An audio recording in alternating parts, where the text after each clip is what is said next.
a ser el capítulo 13, que es el último, en el que vamos a ver el corazón de Jesús y la Eucaristía, que es como la culminación del curso y que en realidad es el que lleva el título del curso, Corazón de Jesús y la Eucaristía. Y vamos a ver 7 apartados. Primero, el rostro de Cristo, programa de la Iglesia para el tercer milenio. Segundo, contemplar el rostro de Cristo con María y su rostro presente en la Eucaristía. Tercer apartado, el año de la Eucaristía, el rostro eucarístico de Cristo.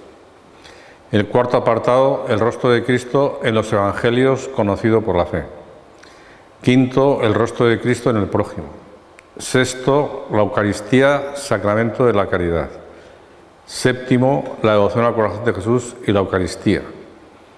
Y veremos que en la encíclica Aurietis Aquas de Pío XII dice: las obras del corazón de Jesús que más claramente expresan su amor hacia nosotros son la institución de la Eucaristía, su dolorosa pasión y muerte, la donación de su madre, la fundación de la Iglesia y la misión del Espíritu Santo. Y luego así veremos la devoción al corazón eucarístico de Jesús.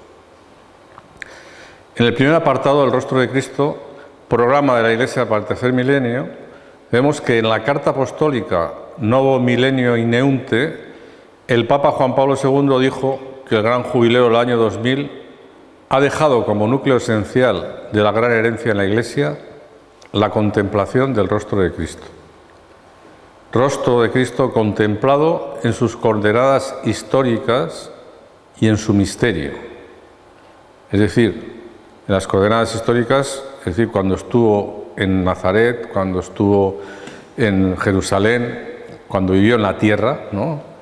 Y por otra parte en su misterio también contemplado, porque una cosa es, digamos, el rostro físico y otro es correspondiente a su naturaleza humana y otro es, diríamos, el rostro divino que pertenece a la fe. Bueno, pues este rostro contemplado en sus coordenadas históricas y en su misterio, acogido en su múltiple presencia en la Iglesia y en el mundo, y confesado como sentido de la historia y la luz de nuestro tiempo, es lo que se propone el Papa como pastoral prioritaria para el tercer milenio. Desde el comienzo del tercer milenio, Juan Pablo II propuso un programa de santificación por medio de la oración centrado en la contemplación del rostro de Cristo. Él mismo, con ocasión del año de la Eucaristía, que fue del año 2004 al 2005, reitera que contemplar a Cristo implica saber reconocerle donde quiera que Él se manifieste, en sus múltiples presencias, pero sobre todo en el sacramento vivo de su cuerpo y de su sangre, que esto viene en la encíclica Ecclesia Eucaristía, en la introducción.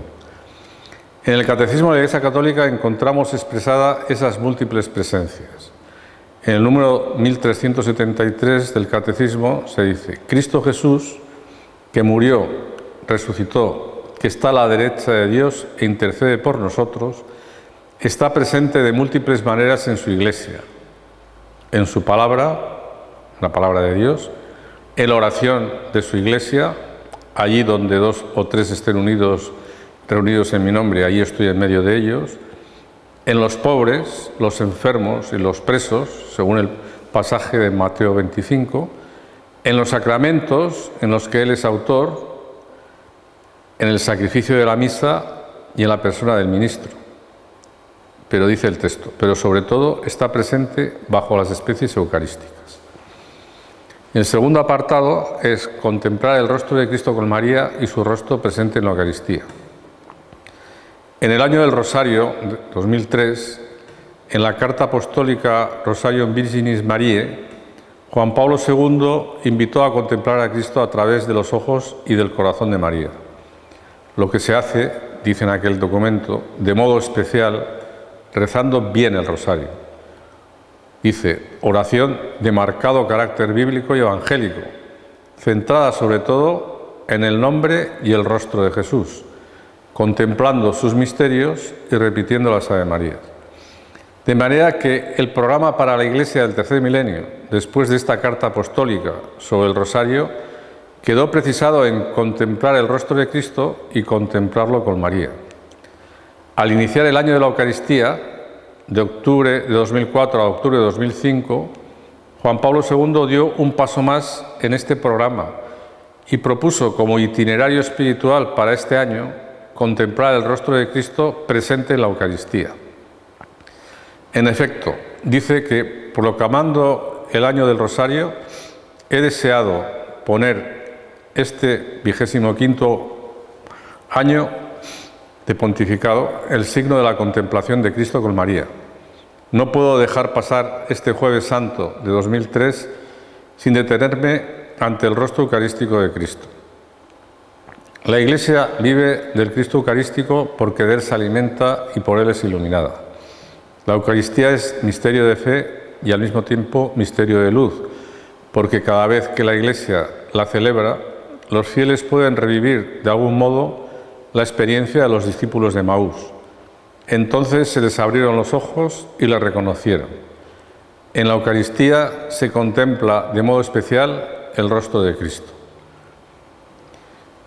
El tercer apartado, el año de la Eucaristía, el rostro eucarístico de Cristo.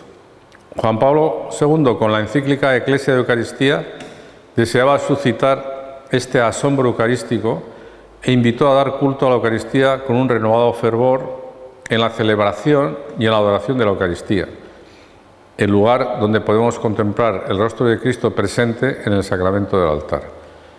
Juan Pablo II propuso el año de la Eucaristía como un año de síntesis, una especie de culminación de todo el camino recorrido en relación con la contemplación del rostro de Cristo.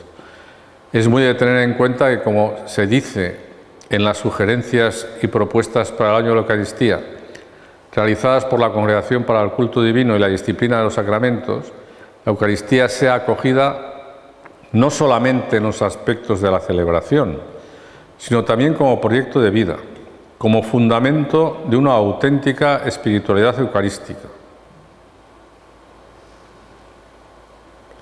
No obstante, tal vez por la situación que vivimos en estos tiempos de apostasía, Juan Pablo II dijo que aunque el fruto del año de la Eucaristía fuera solamente avivar en todas las comunidades cristianas la celebración de la misa dominical e incrementar la adoración eucarística fuera de la misa, este año de gracia habría conseguido un resultado significativo.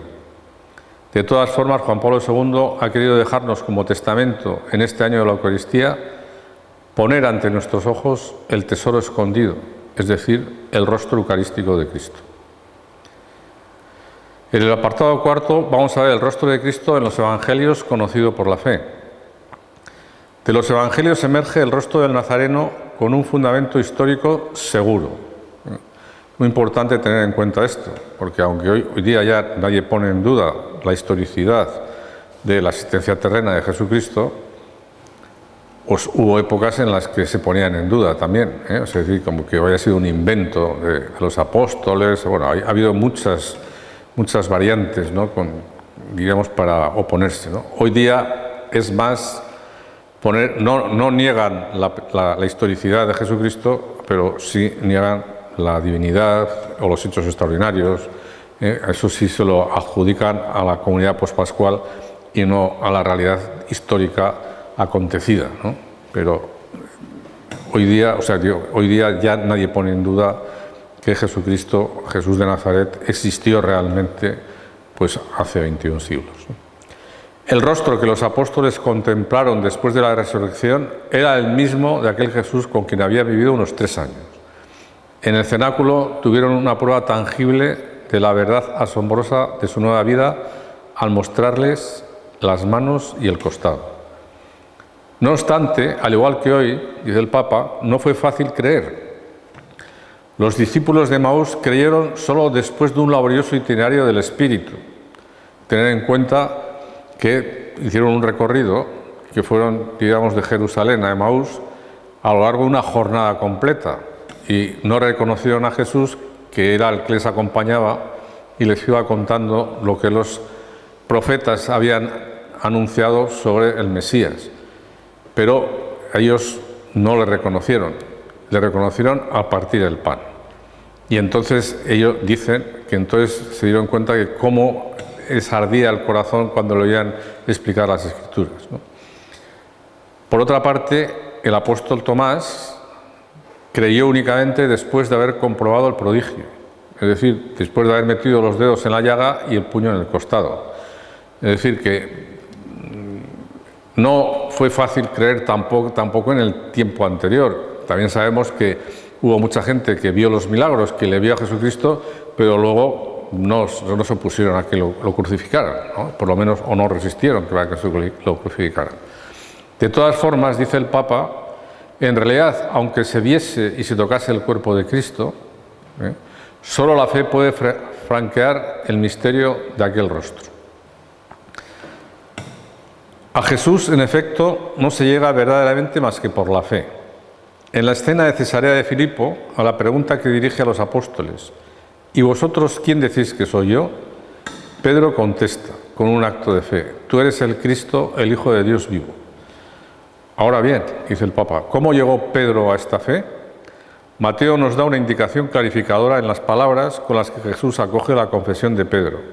No te ha revelado esto la carne ni la sangre, sino mi Padre que está en los cielos.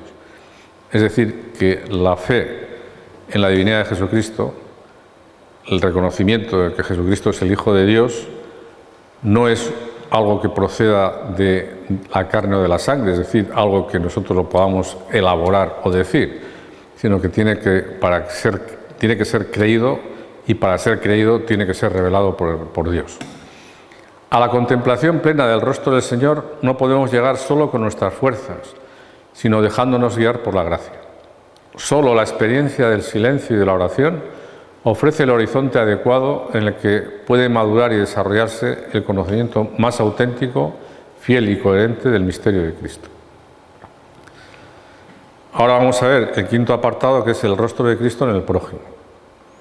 Si verdaderamente partimos de la contemplación de Cristo, tenemos que saber descubrirlo sobre todo en el rostro de aquellos con los que Él mismo ha querido identificarse. He tenido hambre y me habéis dado de comer, he tenido sed y me habéis dado de beber.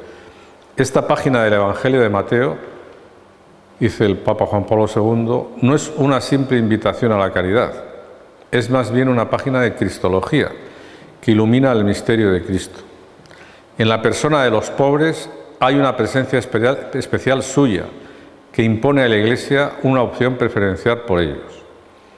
El Papa Francisco, en la exhortación apostólica Gaudete Exsultate, cita este texto de Juan Pablo II y le añade algo especial, que vamos a ver.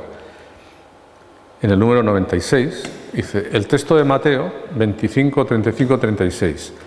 En este llamado a reconocerlo en los pobres y sufrientes, dice el Papa, se revela el mismo corazón de Cristo, sus sentimientos y opciones más profundas, con las cuales todo santo intenta configurarse. El Papa Francisco, con este añadido al texto original de Juan Pablo II, a mi juicio, ha puesto de manifiesto un aspecto innovador de la devoción al corazón de Jesús. De manera que los dos actos de culto específicos de la devoción al corazón de Jesús que hemos visto a lo largo de este curso, que son la consagración y reparación, se pueden y deben practicar también en continuidad con la devoción a la persona de Cristo en los pobres y necesitados. Porque al atenderle en el necesitado, las personas que se dedican a las obras de caridad practican la consagración. Y al sufragar o cubrir las necesidades a los necesitados, atender en las enfermedades, el hambre, la sed, la cultura, supone precisamente un acto de reparación. Es decir, que en estas dos actuaciones, el dedicarse a los necesitados y curar, dar de comer, dar de beber, enseñar, hacer todas las obras de misericordia, en eso está la consagración y la reparación. Luego, en el apartado 6, vamos a ver la Eucaristía, sacramento de caridad. En la exhortación apostólica Sacramentum Caritatis de Benedicto XVI, llama sacramento de la caridad a la Santísima Eucaristía porque es el don que Jesucristo hace de sí mismo, revelándonos el amor infinito de Dios por cada hombre. En la Eucaristía, dice el Papa, se manifiesta el amor más grande, aquel que impulsa a dar la vida por los propios amigos. Jesús los amó hasta el extremo. El Papa dice que el evangelista presenta el gesto de infinita humildad de Jesús, que se ciñó una toalla y lavó los pies a los discípulos antes de morir por nosotros en la cruz. Es decir, los gestos de caridad han de mantenerse siempre, ¿no? Y es lo que dice Jesús a los discípulos, ¿no? Si esto que he hecho yo con vosotros tenéis que hacerlo unos con otros, ¿no? Es decir, vivir en caridad. Del mismo modo, en el sacramento eucarístico, Jesús sigue amándonos hasta el extremo, hasta el don de su cuerpo y de su sangre. Qué emoción debió embargar el corazón de los apóstoles ante los gestos y palabras del Señor durante aquella cena. Qué admiración ha de suscitar también en nuestro corazón el misterio eucarístico. Al instituir el sacramento de la Eucaristía, Jesús anticipa e implica el sacrificio de la cruz y la victoria de la resurrección. Al mismo tiempo se revela como el verdadero Cordero inmolado, previsto en el designio del Padre desde la creación del mundo, como se lee en la primera carta de San Pedro. Situando en este contexto de su don, Jesús manifiesta el sentido salvador de su muerte y resurrección, misterio que convierte en el factor renovador de la historia y de todo el cosmos. En efecto, la institución de la Eucaristía muestra cómo aquella muerte de por sí violenta y absurda se ha transformado en Jesús en un supremo acto de amor y de liberación definitiva del mal para la humanidad. Y finalmente, vamos a ver en este apartado 7 la devoción al corazón de Jesús y la Eucaristía en la encíclica Aurietis Sacros de Pío XII. En las obras que más claramente expresan su amor hacia nosotros, como son la institución de la Divina Eucaristía, su dolorosa pasión y muerte, la benigna donación de su Santísima Madre, la fundación de la Iglesia para provecho nuestro y finalmente la misión del Espíritu Santo sobre los apóstoles y sobre nosotros, hemos de admirar otras tantas pruebas del triple amor de Jesucristo y meditar los latidos de su corazón con los cuales quiso medir los instantes de su terrenal peregrinación hasta el momento supremo. En él, en el momento supremo, Jesús, después de haber clamado de nuevo con grave voz, dijo: «Todo está consumado», e inclinando la cabeza entregó su espíritu. Solo entonces su corazón se paró y dejó de latir, y su amor sensible permaneció como en suspenso hasta que, triunfando de la muerte, se levantó del sepulcro. ¿Quién podrá dignamente describir los latidos del corazón divino, signo de su infinito amor, en aquellos momentos en que dio a los hombres sus más preciados dones, es decir, a sí mismo en el sacramento de la Eucaristía, a su Madre Santísima en la cruz y la participación en el oficio sacerdotal al instituir la Eucaristía? Ya antes de celebrar la última cena con sus discípulos, solo al pensar en la institución del sacramento de su cuerpo y de su sangre, con cuya efusión había de sellarse la nueva alianza, en su corazón sintió intensa conmoción que manifestó a sus apóstoles con estas palabras: «Ardientemente he deseado comer esta Pascua con vosotros antes de padecer».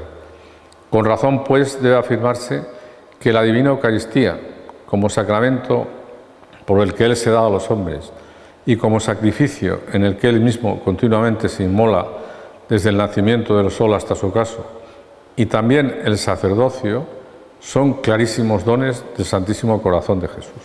Al don incruento de sí mismo bajo las especies del pan y del vino, quiso Jesucristo nuestro Salvador unir, y como supremo testimonio de su amor infinito, el sacrificio cruento de la cruz. Nadie tiene amor más grande que el que da la vida por sus amigos, de donde el amor de Jesucristo, Hijo de Dios, revela en el sacrificio del Gólgota del modo más elocuente el amor mismo de Dios. En esta hemos conocido la caridad de Dios, en que dio su vida por nosotros, y así nosotros debemos dar la vida por nuestros hermanos. Cierto es que nuestro divino Redentor fue crucificado más por la interior vehemencia de su amor que por la violencia exterior de sus verdugos. Su sacrificio voluntario es el don supremo que su corazón hizo a cada uno de los hombres, según la concisa expresión del apóstol: «Me amó y se entregó a sí mismo por mí». Deseamos también vivamente que cuantos se glorían del nombre de cristianos e intrépidos, combaten por establecer el reino de Jesucristo en el mundo, consideren la devoción al corazón de Jesús como la bandera y manantial de unidad, de salvación y de paz.